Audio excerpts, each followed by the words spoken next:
The African savanna awakens in violet light. 10 million acres of grassland stretch endlessly toward a horizon where sky and earth blur into one. Heat rises already, even though the sun has barely crested the acacia trees.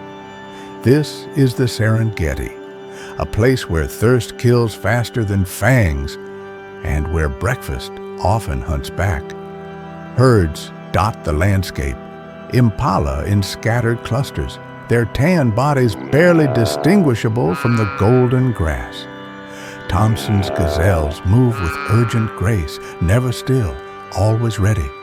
Giraffes stand impossibly tall, their spots repeating like fractured shadows. Each creature knows the same truth. Survival is not guaranteed. Survival is earned. In a drainage lined with matted grass and trampled earth, the predators are stirring. 9 African wild dogs lift their heads in unison. Their ears are enormous, satellite dishes attuned to the frequency of death. Their bodies are lean, almost fragile compared to the lions they'll never challenge directly. But what they lack in bulk, they possess in cunning, coordination, and an appetite that knows no mercy. The pack's matriarch, scarred from 100 encounters, stands taller than the others. Her name means nothing in human language, but in the language of the pack, her body says everything. I survived when others did not. I will lead us to meat. I will lead us to water. I will ensure the pack survives another night. The Thompson's gazelles hear the distant sound first, not quite sight, not quite scent, but something that travels through the dry air and triggers an ancient alarm in their nervous systems. One lifts its tail, then another. Within seconds, 100 heads swivel toward the tree line. The wild dogs are moving, not running, not yet. Just moving with purpose, their bodies low, their paces deliberate. The gazelles watch. Their strategy is simple. Stay grouped, stay vigilant, stay ready to explode across the plains at the first sign of a genuine charge. A black-backed jackal observes from a distance, perched on a termite mound. He is small, half the size of the wild dogs, but his ears twitch with recognition. Where the dogs hunt, scraps follow. He will stay close, but not too close. He knows the rules of survival. Eat what you can steal, flee before you're pinned. The impala scatter first, always more nervous than their smaller cousins. They've learned through 1,000 generations that a waiting predator is a committed predator. Better to run early and waste energy than to run late and waste your life. A few leap in impossible arcs, their bodies seeming to defy gravity before landing and bolting again. The wild dogs own this territory, but ownership is an illusion on the savanna. Ownership is only as strong as the strength it took to claim it. 3 miles to the east, a pride of lions controls the dense acacia groves where prey is densest. 2 miles to the west, a clan of spotted hyenas rules the rocky outcrops where water collects during the rains. The wild dogs exist in the spaces between, the open plains, the scrubland, the territories too marginal for bigger packs to defend. It is a precarious kingdom. It is also often the only kingdom they have. The matriarch stops. Her pack stops behind her. Their coordination is rehearsed through thousands of hunts, yet each hunt is still a negotiation with chance. She sniffs the wind. The air carries information, the dust of hooves, the musk of prey animals, the faint copper scent of blood from yesterday's kill. Not theirs. Probably hyena or lion. That kill is beyond their reach now. Scavenging from predators stronger than themselves is a quick path to starvation or death.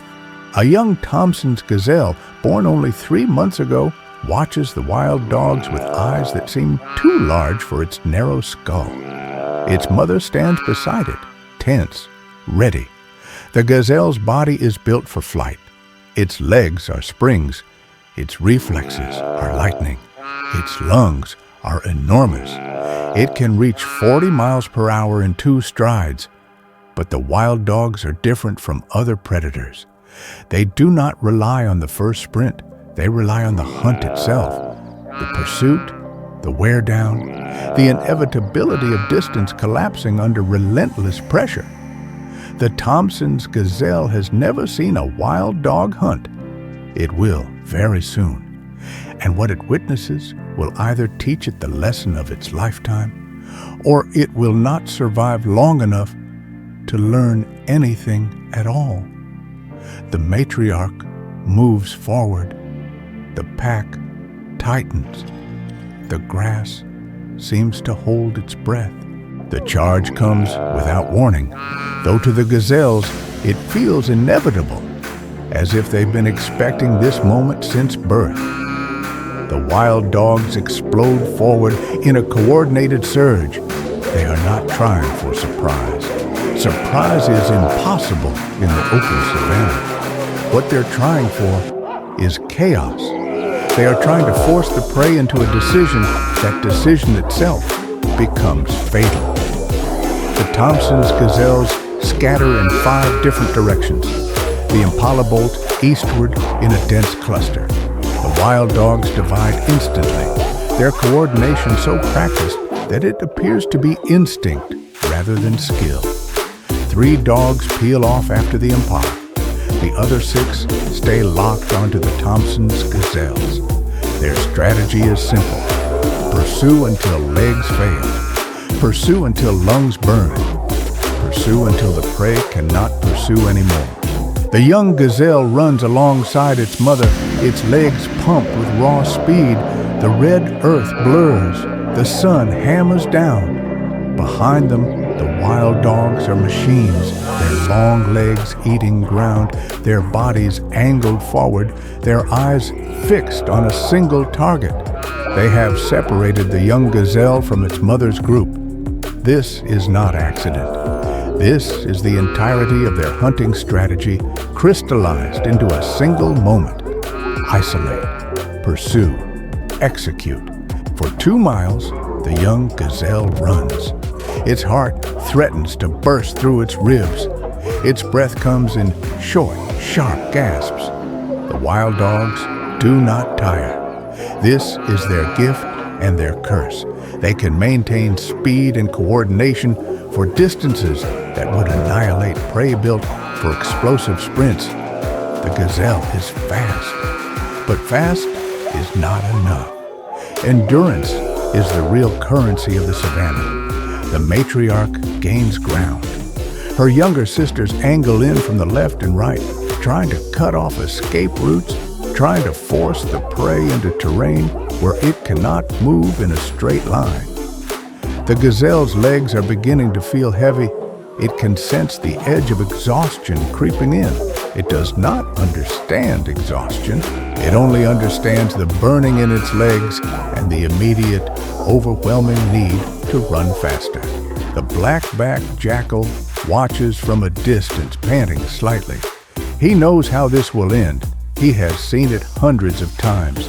The dogs will catch. The dogs will feed. And if he is lucky, if he times his approach correctly, he will grab a piece and vanish before the victors can redirect their violence toward him. At the 3-mile mark, the young gazelle stumbles, only slightly, only for a fraction of a second. But in that fraction of a second, everything changes. The matriarch closes the gap. A younger dog cuts left. Another angles right. The gazelle realizes in some animal part of its brain that has no language that it is surrounded, that the end is coming, that all of its speed, all of its strength has failed against the one thing it cannot outrun: coordination. The gazelle makes its final decision. It does not run. It does not hide. It turns and plants itself, lowering its head, its tiny horns forward. It is a gesture of defiance born not from hope, but from the refusal to die running. It is the last choice a prey animal can make, and it is always the wrong choice. The wild dogs flood in. The kill is fast. It is not clean. Few things on the savanna are clean, but it is effective. The gazelle falls within seconds. The wild dogs do not feed immediately. They have learned through hard experience that attracting larger predators while feeding in the open is the fastest way to lose your meal. The matriarch stands guard. The others keep a perimeter. Only when she is certain that no rival predators are circling does she feed. The spotted hyenas smell blood from 4 miles away.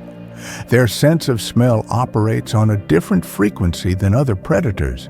They do not smell death. They smell opportunity. They smell chaos. They smell the possibility of stealing meat that others have already killed, which is their preferred method of feeding. Why hunt when theft is possible? A clan of 12 hyenas rises from their caves in the rocky outcrops. They move with a gait that looks ungainly to human eyes, but which covers ground with shocking speed. Their massive jaw muscles clench and unclench. They are thinking about meat. They are always thinking about meat. The wild dogs see them coming long before they arrive. The matriarch makes a split-second calculation. How much meat have we eaten? Can we flee and survive? Can we defend against 12 hyenas? The answer to the last question is always no. 12 hyenas represent a predatory force that wild dogs cannot overcome in direct combat. So the pack abandons the kill. They do not flee in panic. They retreat in coordination, moving toward rougher terrain where their smaller size and agility offer some advantage over the hyena's brute force. The hyena clan descends on the gazelle carcass like an organized army. There is little ceremony here. The largest hyena, her teeth scarred from 1,000 feeding sessions, grabs the hind leg. Others grab the torso, the neck, the ribs. Within minutes, there is almost nothing left. The bones are crushed. The organs are consumed. Even the skin is consumed in strips. This is not greed. This is abundance captured in a moment of chaos, and every member of the clan knows that such moments are rare. The black-backed jackal watches, his shoulders hunched. He waited. He waited for the dogs to retreat and the hyenas to settle into their feeding. But there was no moment. There is no scraps when hyenas feed. There is only absence where there should be abundance. He turns and trots toward the acacia trees. Perhaps he can find a dying bird. Perhaps he can dig out a nest of mice. Perhaps he can scavenge from an older kill hidden in the grass. Perhaps today he simply will not eat. The jackal has experienced starvation before. It is not a pleasant teacher, but it is a teacher nonetheless. The wild dogs are hungry. They fed for perhaps 40 seconds. Their bellies are far from full. The matriarch leads the pack toward the northern plains, where impala clusters are thicker and where the hunting success rate is higher. But success is a relative term on the savanna. Even when you win, you might lose. A large giraffe stands in their path. Giraffes are the most dangerous prey on the savanna, not because they are aggressive, but because they are defended by legs that can kill with a single kick. A giraffe leg contains the force of a sledgehammer. A wild dog struck by a giraffe kick will not survive. The matriarch knows this. She leads the pack around the giraffe, giving it wide berth. The giraffe watches them pass with eyes that seem to process the world in slow motion. It returns to stripping leaves from the high branches that only it can reach. Height is its kingdom. Safety is its kingdom. The wild dogs pose no threat to a creature so tall and so fortified. The impala herd has moved. This is what prey animals do when predators are near. They move constantly, rotating between feeding areas and water sources. The wild dogs have learned the rhythms of these movements. They have learned where impala go when they are flushed. But learning the patterns is not the same as controlling them.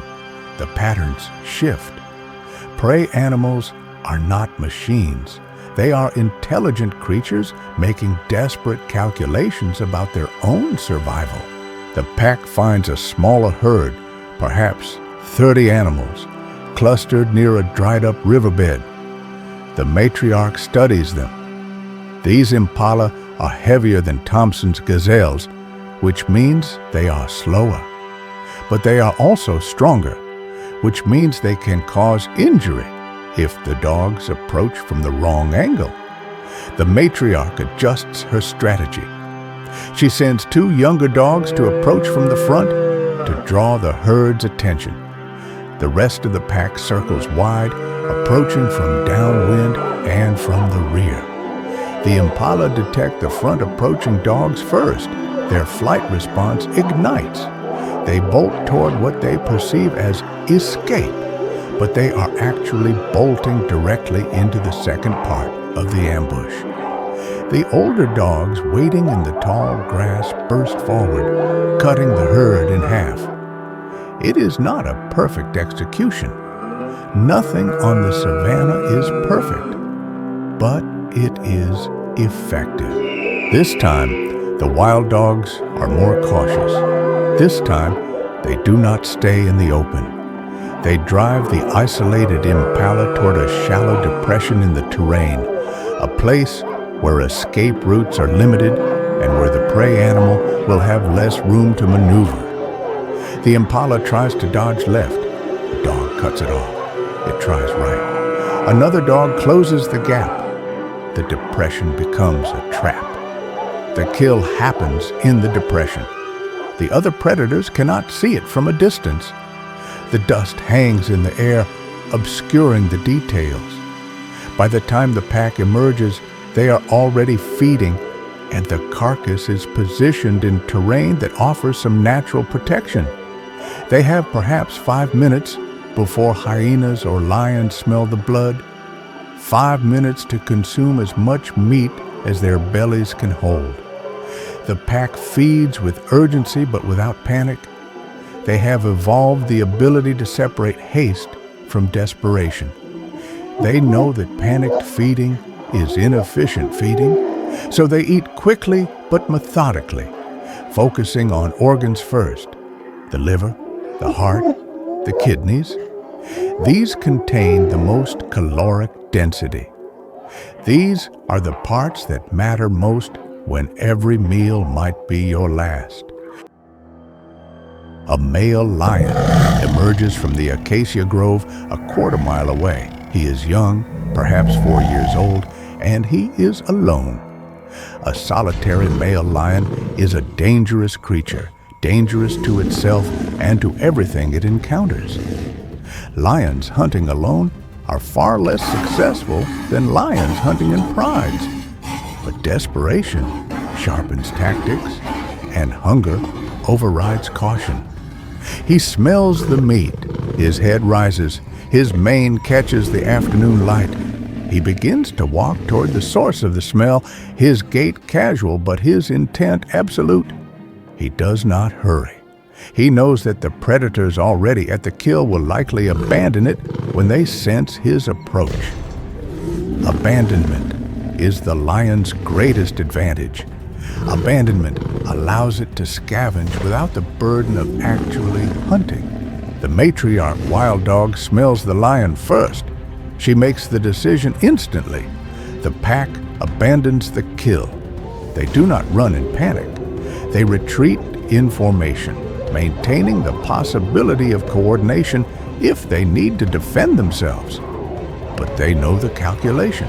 A lone lion is dangerous. A lone lion is also potentially manageable if they are unified. But defending food is not worth the risk of injury. An injured wild dog in this ecosystem is a dead wild dog. The young lion reaches the kill just as the wild dogs disappear into the tall grass. He examines the carcass, sniffing it carefully. Most of the organs are gone. The best meat has been consumed, but there is still meat on the bones. There is still enough for a young male to feel the satisfaction of a successful feeding, even if that success was actually someone else's labor. The lion feeds alone, tearing meat from the impala's hindquarters, consuming with a physicality that seems almost angry. He does not eat with the efficiency of wild dogs. He eats with the brutal abandon of a creature that has never had to consider the possibility of the meal escaping. He is a predator at the top of the food chain, and this position has granted him certain luxuries that other carnivores do not possess. In the grass nearby, the matriarch wild dog watches. She has made a calculation about the cost of conflict and determined that the cost is too high. Better to hunt again. Better to find another herd. Better to move the pack toward the areas where prey is most concentrated and where the chances of finding uncontested food are highest. The black-backed jackal has learned patience through a lifetime of near starvation. He has learned to wait at a distance, to move only when the chaos of the kill has distracted the killers from peripheral movement. As the lion feeds on the impala, the jackal approaches from a direction the lion cannot easily see, behind and downwind. He is small enough that the lion barely registers his presence. He is quick enough that he can grab a piece of meat and vanish before the lion can process the theft and respond. He seizes a chunk of meat from the exposed ribs, meat that the lion has not yet claimed. For a moment, the lion's head rises. For a moment, the jackal prepares to flee. But the lion's attention is already returning to the main carcass. The lion has fed on thousands of carcasses. A few ounces of meat is not worth the energy of pursuit. The jackal vanishes into the tall grass, his prize clutched firmly in his teeth, his heart pounding with the thrill of a successful theft. This is how the jackal survives, not through strength, not through speed, not through coordination, but through cunning, timing, and an almost obsessive understanding of the motivations and territorial limits of larger predators. The jackal's world is one of margins, and in the margins, cleverness is the only currency that matters.